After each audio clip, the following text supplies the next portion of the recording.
Prova de residência médica, Henriques, 2017, bloco de ginecologia. Então eu trouxe aqui as 10 questões que caíram de ginecologia no ano de 2017 na prova da Henriques. A primeira questão fala de uma menina de 15 anos e 2 meses que vem à consulta por ainda não ter menstruado. Apresenta curva de crescimento e peso à altura dentro da normalidade e idade óssea de acordo com a idade cronológica. Tem uma irmã mais jovem que menstruou aos 12 anos de idade. Ao exame físico apresenta desenvolvimento mamário e pelos pubianos no estágio 4. Desenvolvimento mamário e pelos pubianos no estágio 4. Gitana e vulva de aspecto normal. Em relação ao caso do clínico, assinale assertivo abaixo. Então essa questão, ela tratava sobre a amenorreia primária. Então, a primeira coisa que a gente tem que ver é qual que é o conceito de amenorreia primária. E a gente define a amenorreia primária se a paciente ela não tem desenvolvimento sexual dos caracteres sexuais e já tem 14 anos, ou se ela tem desenvolvimento sexual dos caracteres sexuais, mas ela já tem 16 anos. Então a nossa paciente ela tem 15 anos e 2 meses e ela tem desenvolvimento dos caracteres. Logo, ela não tem amenorreia primária, né? Se tivesse 16 anos, teria. Trata-se de um atraso puberal, deve-se iniciar a investigação. Não, ainda não. O diagnóstico é de amenorreia primária, ela não tem amenorreia primária, cuja etiologia provável é a síndrome de Rokitansky. Isso aí foi uma pegadinha, por causa que quando a gente pensa em amenorreia, a gente tem que diferenciar a síndrome de Morris e a síndrome de Rokitansky. E a diferença são os pelos pubianos. Na síndrome de Morris, o paciente ela tem um quadro clínico de amenorreia primária, desenvolvimento normal das mamas, ausência de pelos pubianos. Na síndrome de Rokitansky, ela tem esses pelos.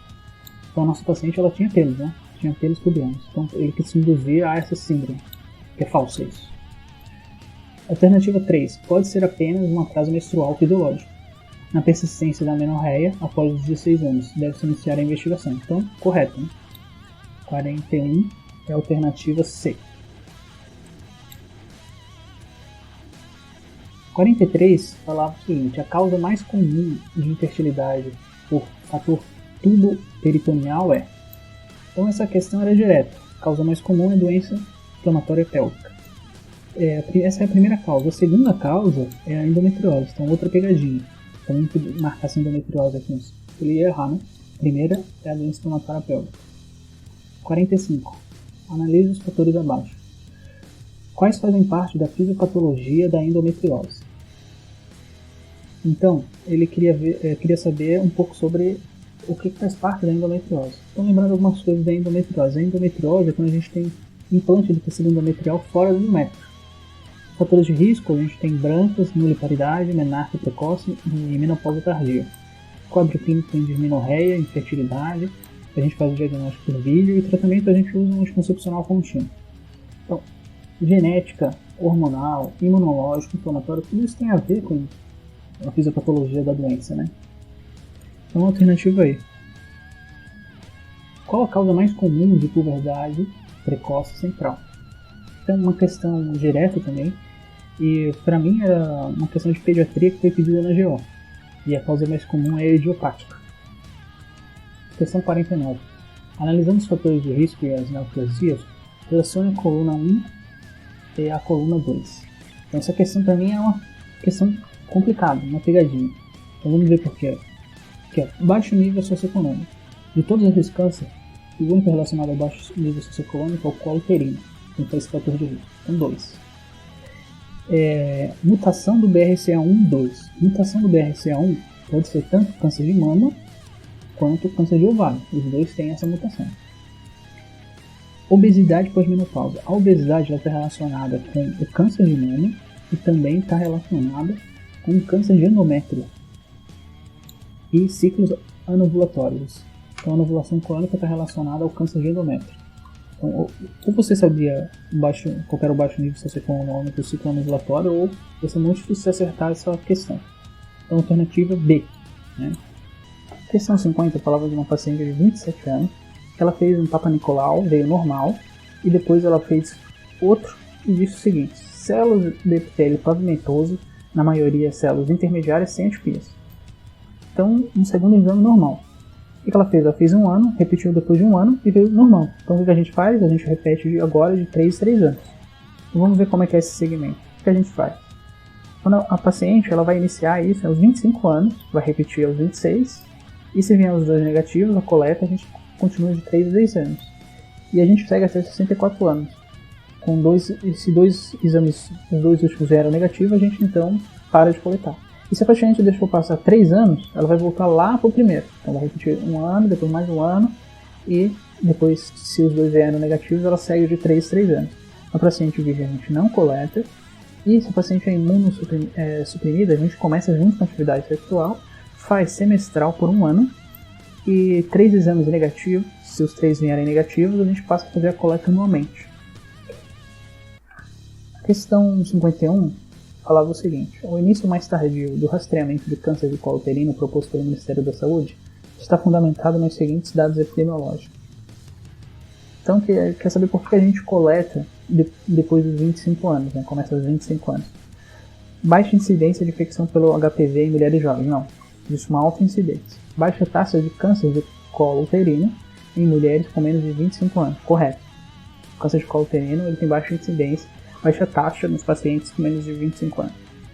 Alta taxa de resolução espontânea das lesões cervicais HPV induzidas em mulheres jovens. Correto também. Esses são os dois motivos pelo qual o Ministério da Saúde começa o início mais tardio da coleta, né? Então, alternativa D. Questão 54. Em relação ao controle neuroendócrino do ciclo menstrual, analise assertivas abaixo.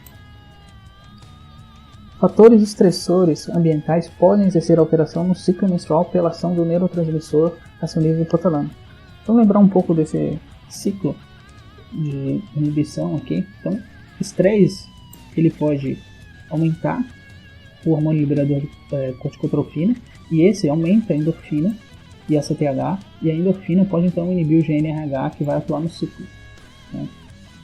Então, essa alternativa, a alternativa 54, essa aqui é a verdadeira, número 1. A dopamina e as endorfinas têm efeito inibitório sobre a secreção do GnRH. Então, a endorfina a gente está vendo aqui, e a dopamina inibe a hipófise anterior, que é quem libera o FSH e o LH. Então, essa aqui é verdadeira. A influência do estresse sobre o ciclo menstrual é medida principalmente por via de secreção de endorfina. Verdade, como a gente pode ver aqui no gráfico, no fluxograma direito. 55. Considere os itens abaixo. Gestação, vida sexual ativa e atrofia urogenital. Quais estão associados à infecção do trato urinário na mulher? Todas elas, né? A alternativa é. Questão 60. Falava de uma mulher de 51 anos que relata fogachos frequentes, insônia, irritabilidade e labilidade emocional há um ano. Está em amenorreia há 18 meses, nega doenças crônicas e medicações, sendo tabagista há 20 anos. Traz mamografia citopatológica de colo uterino recente. Estão normais. Apresenta pressão arterial de 2/8, exame físico geral e ginecológico sem anormalidade. Em relação ao caso clínico, assinale a alternativa abaixo. Então a gente está diante de uma paciente que está menopausada. Como é que a gente faz esse diagnóstico? A gente tem um quadro clínico típico, né? É um quadro clínico de fogachos, insônia, irritabilidade, labilidade emocional, e ela está com esse quadro porque ela tem amenorreia por mais de 12 meses. Nosso paciente está por 18 meses. Então, com o quadro clínico mais amenorreia, fechou o diagnóstico de menopausa. E aí, para a gente fazer a terapia hormonal, a gente quer que a paciente esteja dentro dessa janela de oportunidade de 5 anos, como é o caso da nossa paciente. E a gente só tem que ver essas contraindicações absolutas da terapia. Se é de mama e endométrio, doença hepática grave, sangramento vaginal não diagnosticado, história de tromboembolismo e porfiria. Então, nosso paciente não tem nada disso. Então, o paciente tem indicação de terapia hormonal pela sintomatologia, sim, e não apresenta contraindicações absolutas sendo tabagista. Tabagismo não é contraindicação absoluta. Essa paciente que tem risco aumentado de osteoporose, por ser tabagista, ela tem risco aumentado. Terá menor perda de massa óssea ao usar estradiol. Verdade, o estradiol faz isso. Ao se prescrever estradiol, nesse caso, a paciente deverá fazer uso também de progestogênio. Sim, a gente só não ia dar progesterona para a paciente se ela não tivesse útero, tivesse feito uma esterectomia, para proteção endometrial, sim, verdadeiro. A via de escolha para o uso do estradiol na paciente parenteral falso. Então, 1, 2 e 3, alternativa C. Então, trouxe aqui um pouco das estatísticas da prova de 2017 de ginecologia da Higgs.